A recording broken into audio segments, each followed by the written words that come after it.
자, 시작하면서 존경받는 리더가 무엇인가, 존경받는 리더가 되고 싶다라는 열망도 가득하고 존경받는 리더가 되고 싶지만 존경받는 리더가 되는 방법을 우리는 잘 모르는 경우가 상당히 많아요. 왜? 일 잘 가르치면 존경받는 리더 될까요? 내가 일을 잘하면 존경받는 리더가 될까요? 아니면 그 친구들한테 술을 사주고 밥을 사주면 존경받는 리더가 될까요?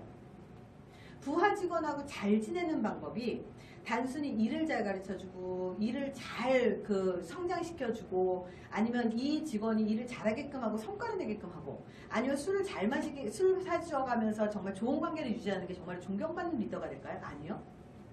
반드시 그런 것만은 아닙니다. 리더에게도 존경을 받을 수 있는 무언가를 주지 않으면 부하 직원이 우리를 따르지 않는다는 뜻이에요. 그러면 리더가 무엇을 부하 직원한테 보여줄 것인가? 결국은 말로 하는 게 존경받는 리더를 만들어내는 게 아니라는 사실입니다. 그렇다면 뭘로 보여줄 것인가? 결국 우리가 어떤 생각을 하고 살아가는가가 내가 존경을 받을 수 있는 그 조건을 만들어낸다. 그리고 그 생각을 행동으로서 어떻게 보여주는가가 존경받는 리더가 되는 그 방식으로서 표현이 됩니다.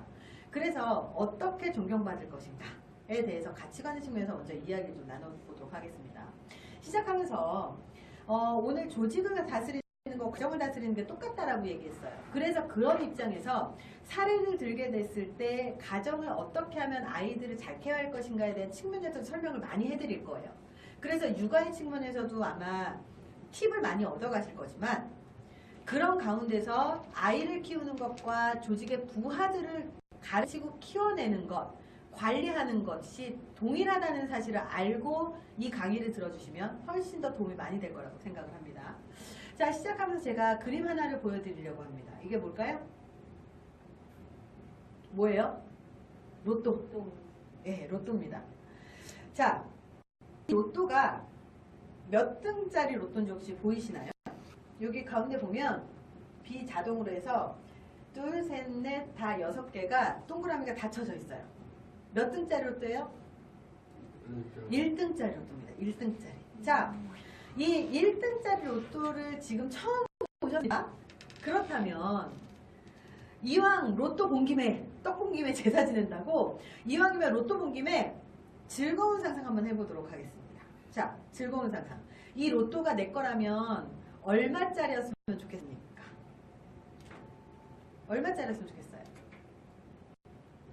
그럼 100억? 아, 100억 좋습니다. 얼마짜리였으면 좋겠어요? 50억. 50억. 얼마짜리였으면 좋겠어요?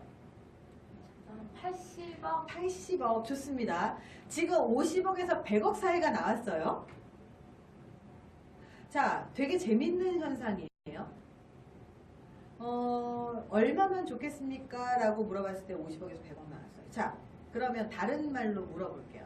지금 로또를 구입하셔서 로또에 당첨된다면 얼마짜리에 당첨될까요? 지금은 20억. 20억. 얼마에 당첨돼요? 여기 지금 대답하시려나? 댓글 되게 많아요. 글씨가 거꾸로 보인다고요? 10억 정도 될까요? 당첨이 안녕하세요. 로또에 당첨이 되면요. 요즘은 평균 15억입니다. 평균 15억 당첨돼요. 왜냐면 제가 강의를 이렇게 하면서 이 로또 갖고 강의를 많이 좀 하기 때문에 제가 로또 당첨 금액이 얼마인지 되게 궁금해서 항상 보거든요. 그러면 최하 금액이 7억이었고요. 최대 금액이 44억이었습니다. 지금 최근 몇 년간.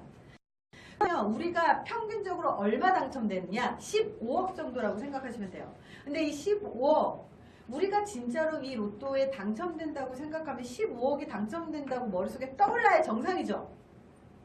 그렇죠? 네.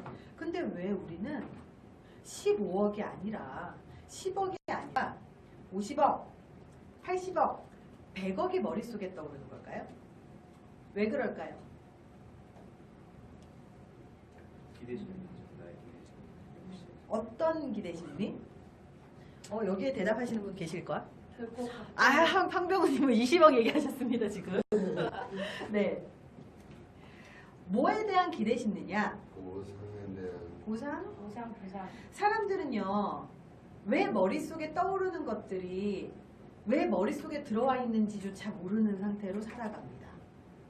내 머릿속에 떠오르는 생각, 내 머릿속에 떠오르는 표상, 내가 생각하고 있는 사고방식이 어떤 과정을 통해서 내 사고방식이 되어 왔는지를 모르는 상태로 계속해서 살아가요. 근데 심리학에서는 그렇습니다. 단 한 번도 보거나 듣거나 생각해보지 않은 것들이 머릿속에 떠오르는 일은 없다고 봅니다. 단 한 번도 보거나 듣거나 경험하거나 아니면 생각하지 않은 것들은 절대 떠오르지 않습니다. 그렇다면 어떤 과정을 통해서 우리가 50억, 80억, 100억이 이 머릿속에 들어와 있을까요? 어쩌면 우리가 이 머릿속에 딱 떠오르는 금액이라는 게 상징성을 갖고 있을 수 있다는 뜻입니다. 어떤 상징성을 갖고 있을까요? 많은 사람한테 물어봅니다. 얼마면 되겠습니까? 그러면 정말 여기서도 각계각층으로 다 달라요. 기준도 다르고 금액도 다 다릅니다. 왜 다를까요? 어쩌면 우리가 이 돈 정도 있으면 성공했다고 얘기할 수 있는 금액이 아닐까? 아니면 이 돈 정도 있으면 내가 부자라고 하는 그 금액의 기준이 아닐까? 나도 모르게 생각하는. 아니면 이 돈 정도 있으면 회사 확 때려치고 되게 편안하게 죽을 때까지 살 수 있을 것 같은 금액이라고 생각하는 돈이 아닐까? 그런 생각을 해봤습니다. 어때요? 그럴 수도 있을 것 같아요.